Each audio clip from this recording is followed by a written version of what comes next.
இது சண்டே எடுத்த mini vlog. Sunday husband office போகணும்னு சொல்லியிருந்தேன் இல்லையா, அதுக்கு தான் காலையில் எழுந்துச்சி சமைச்சு கொடுத்துட்டு இருந்தேன். ட்ரிஷானுக்கு ஸ்கூல் லீவு அப்படின்னாலே ஹஸ்பண்டுக்கு சமைச்சு கொடுக்குறதுக்கும் லீவ் விட்டுருவேன். அவங்களும் பெருசாக லஞ்ச்லாம் எதிர்பார்க்க மாட்டாங்க, கேன்டீனில் சாப்பிட்ருவாங்க. ஆனால் இப்போ லென்த் டேஸாக இருக்கிறனால கடைகள் எல்லாம் வாங்கி சாப்பிடக்கூடாது, வீட்டு சாப்பாடு மட்டும்தான் சாப்பிடணும் அப்படின்னு நினச்சிருக்கோம். அதனால கண்டிப்பாக நம்ம தான் சமைச்சே கொடுக்கணும் அப்படின்னு கஷ்டப்பட்டு எழுந்துச்சி சமைச்சிட்டு இருந்தேன். இது மற்ற நாளாக இருந்தால் நல்லா தூங்கி லேட்டாக தான் எந்திரிச்சிருப்போம். ஏன்னா அன்னைக்கு ஒரு நாள் தான் லேட்டாக தூங்கி எந்திரிக்க முடியும் அப்படின்னு. ட்ரிஷான் அப்பா கூட கேன்டீனில் சாப்பிட்றதுக்கு பெருசாக ஃபீல் பண்ண மாட்டாங்க. ஆனால் எங்கள் அம்மா ரொம்பவே ஃபீல் பண்ணுவாங்க.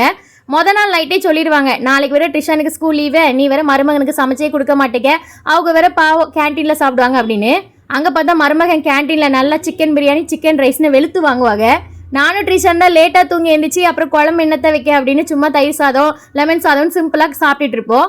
எங்களை பார்த்தாலும் எங்கள் அம்மாவுக்கு பாவமாகவே தெரியாது, மருமகன் கேன்டீனில் சாப்பிட்றது தான் அவங்களுக்கு ரொம்ப பாவமாக இருக்கும்.